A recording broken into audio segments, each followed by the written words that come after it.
Assalamu alaikum wa rahmatullahi wa barakatuh.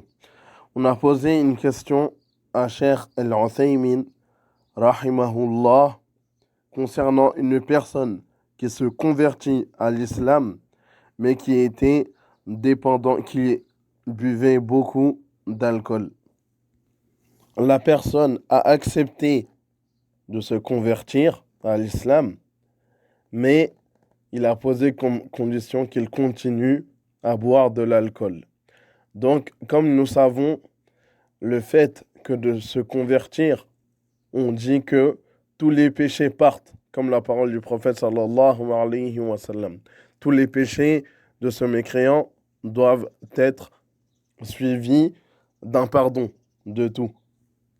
Mais il se pose un problème. Lui, il continue à boire de l'alcool, alors qu'on sait que c'est interdit dans la religion musulmane. Donc, comment cela va se passer pour lui? Le cheikh, rahimahullah, a répondu dans le sens que la condition pour qu'il soit effacé de tous ses péchés, c'est que il se soit repenti de tout ce qu'il faisait.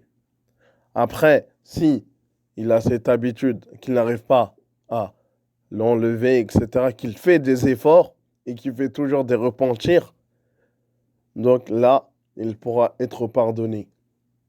Mais si il continue et qu'il persévère dans cela, il n'est pas pardonné même après son islam, car il ne sera pas repenti.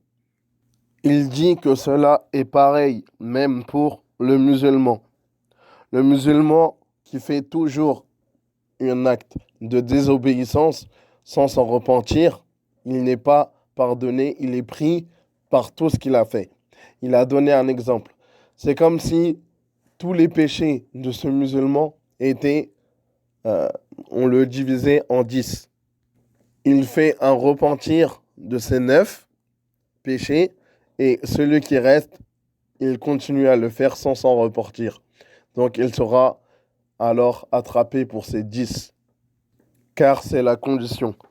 Et bien sûr, la preuve, c'est que l'imam al-Bukhari, qui est le livre de hadith le plus authentique d'après le Coran, c'est une source très authentique, il dit, dans le sens du hadith, le prophète sallallahu alayhi wa sallam, c'est lui qui a fait une mauvaise chose dans l'islam, et il sera attrapé par ses premiers péchés et ses derniers. Donc, هذا والله أعلم وصلى الله على نبينا محمد.